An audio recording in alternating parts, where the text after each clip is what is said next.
ہم نے اپنی بچیوں کو ننگا کر کے ان کی عصمتیں رون ڈالی ہیں۔ میری نظریں فلسطین پر لگی ہوئی ہیں۔ تم نے میری راہ میں پھول بچھا کر مصر سے بھی اسلام کا پرچم اتروا دینا چاہتے ہو۔ اس نے سب کو ایک نظر دیکھا اور دبدبے سے کہا، اٹھا لو یہ پھول میرے راستے سے۔ میں نے ان پر قدم رکھا تو میری روح کانٹوں سے چھلنی ہو جائے گی۔ ہٹا دو لڑکیوں کو میرے راستے سے، کہیں ایسا نہ ہو کہ میری تلوار ان کے اتنے دلکش سنہرے بالوں میں الجھ کر بیکار ہو جائے۔ حضور کی جاؤ حشمت، مجھے حضور نہ کہو۔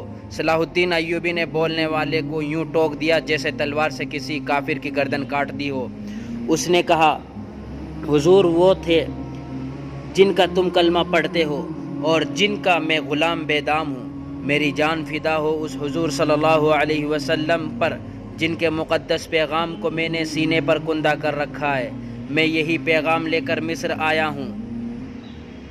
صلیبی مجھ سے یہ پیغام چھین کر بحیرہ روم میں ڈبو دینا چاہتے ہیں، شراب میں غرق کر دینا چاہتے ہیں۔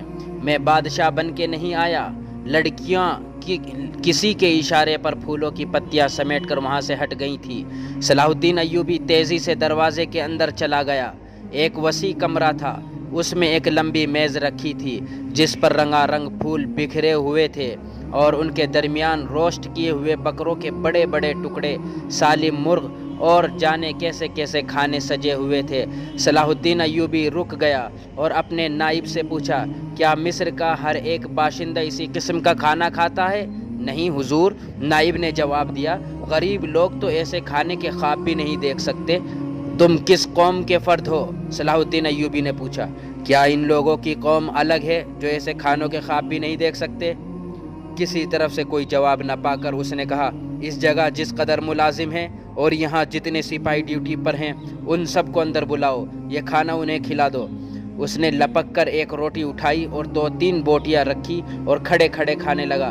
نہایت تیزی سے پوری روٹی کھا کر پانی پیا اور باڈی گارڈز کے کمانڈر ناجی کو ساتھ لے کر اس کمرے میں چلا گیا جو وائس سرائے کا دفتر تھا۔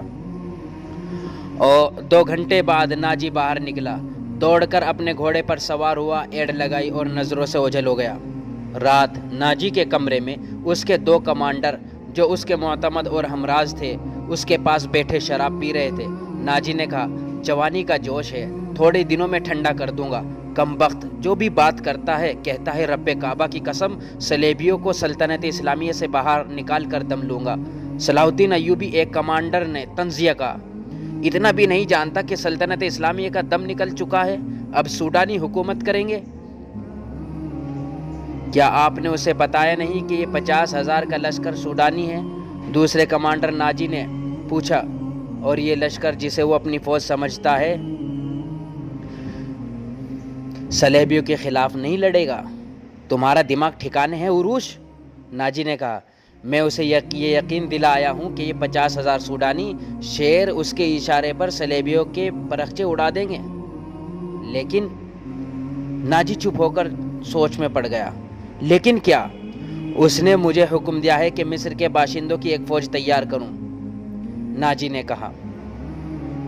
اس نے کہا ہے کہ ایک ہی ملک کی فوج مناسب نہیں ہوتی، وہ مصر کے لوگوں کو بھرتی کر کے ہماری فوج میں شامل کرنا چاہتا ہے۔ تو آپ نے کیا جواب دیا؟ میں نے کہا ہے کہ آپ کے حکم کی تعمیل ہوگی، ناجی نے جواب دیا، مگر میں ایسے لوگوں کی حکم کی تعمیل نہیں کروں گا۔ مزاج کا کیسا ہے؟ عروش نے پوچھا۔ ضد کا پکا معلوم ہوتا ہے، ناجی نے جواب دیا۔ آپ کی دانش اور تجربے کے سامنے تو وہ کچھ بھی نہیں لگتا، دوسرے کمانڈر نے کہا۔ نیا نیا امیر مصر بن کے آیا ہے، کچھ روز یہ نشہ طاری رہے گا۔ میں یہ نشہ اترنے نہیں دوں گا، ناجی نے کہا، اسے اسی نشے میں بدمست کر کے مار دوں گا۔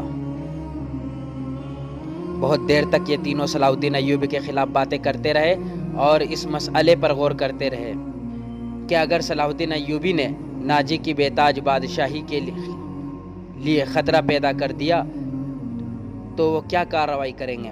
ادھر صلاح الدین ایوبی اپنے نائبین کو سامنے بٹھائے یہ ذہن نشی کرا رہا تھا کہ وہ حکومت کرنے نہیں آیا اور نہ کسی کو حکومت کرنے دے گا۔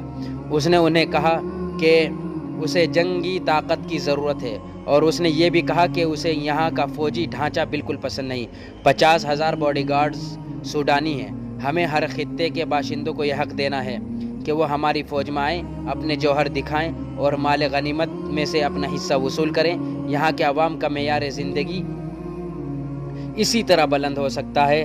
صلاح الدین ایوبی نے انہیں بتایا کہ میں نے ناجی سے کہہ دیا ہے کہ وہ عام بھرتی شروع کر دے۔ کیا آپ کو یقین ہے کہ وہ آپ کے حکم کی تعمیل کرے گا؟ ایک ناظم نے اس سے پوچھا۔ کیا وہ حکم کی تعمیل سے گریز کرے گا؟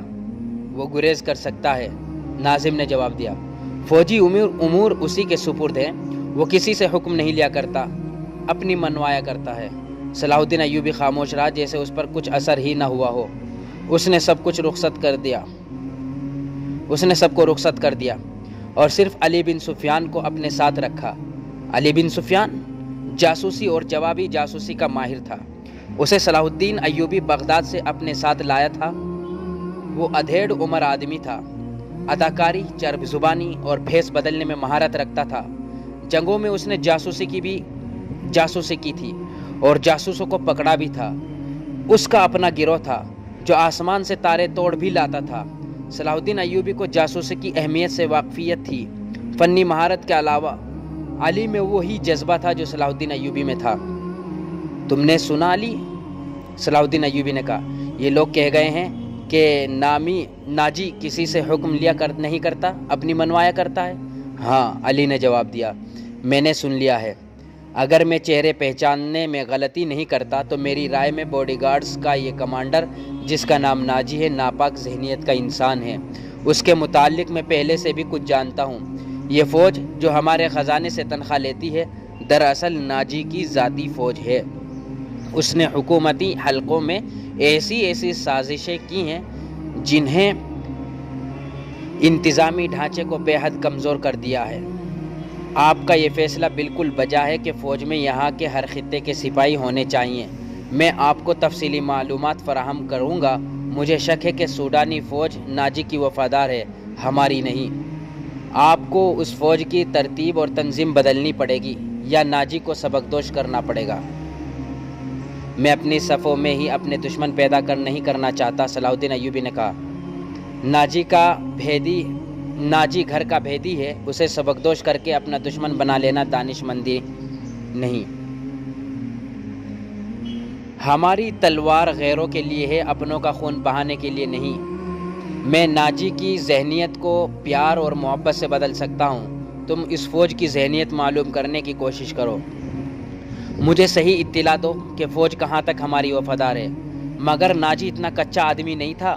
اس کی ذہنیت پیار اور محبت کے بکھیڑوں سے آزاد تھی۔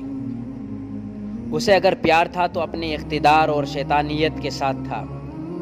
اس لحاظ سے وہ پتھر تھا، مگر جسے اپنے جال میں پھنسانا چاہتا اس کے سامنے موم ہو جاتا۔ اس نے صلاح الدین ایوبی کے ساتھ یہی رویہ اختیار کیا۔ اس کے سامنے وہ بیٹھتا نہیں تھا، ہاں میں ہاں ملاتا چلا جاتا تھا۔ اس نے مصر کے مختلف خطوں کو ایوبی کے حکم کے مطابق فوج کے لیے بھرتی شروع کر دی تھی، حالانکہ یہ کام اس کی مرضی کے خلاف تھا۔ دن گزرتے جا رہے تھے، صلاح الدین ایوبی اسے کچھ پسند کرنے لگا تھا۔ ناجی نے اسے یقین دلایا تھا کہ سوڈانی باڈی گارڈز فوج حکم کی منتظر ہے اور یہ قوم کی توقعات پر پوری اترے گی۔ ناجی صلاح الدین ایوبی کو 2-3 مرتبہ کہہ چکا تھا کہ وہ باڈی گارڈز کی طرف سے اسے دعوت دینا چاہتا ہے اور فوج اس کے اعزاز میں جشن منانے کے لیے بےتاب ہے، لیکن صلاح الدین ایوبی مصروفیت کی وجہ سے یہ دعوت قبول نہیں کر سکا۔ باقی کہانی سننے کے لیے ہمارے چینل کو سبسکرائب کیجیے اور اس کہانی کو اگلے ایپیسوڈ میں سنیے۔